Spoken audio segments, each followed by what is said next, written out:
বন্ধুরা সবাই কেমন আছো? আজকে আমি একটা নতুন রেসিপি নিয়ে আসলাম, খুব অল্প সময়ে দুধ পুলি পিঠা রেসিপি।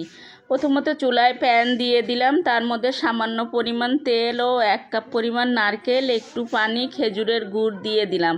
20 মিনিটের মতো ভালো করে জাল দিয়ে নামিয়ে ফেললাম। এরপর ওই কড়াই পরিমাণ মতো পানি দিয়ে 1 চিমটি লবণ দিয়ে দিলাম। পানিটা বলক আসলে 1 বাটি চাউলের আটা ও 3 চামচ সুজি দিয়ে কাওয়া করে নিলাম।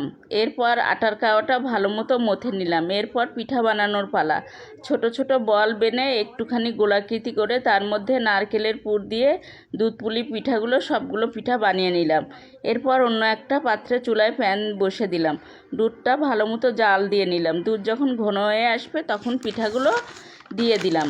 15 মিনিটের মতো ঢেকে দিলাম। এরপর একটুখানি দুধ আমি আগেই আলাদা করে রেখেছিলাম, তার মধ্যে কুচি কুচি করে কেটে রাখা খেজুরের গুড়গুলো দিয়ে দিলাম।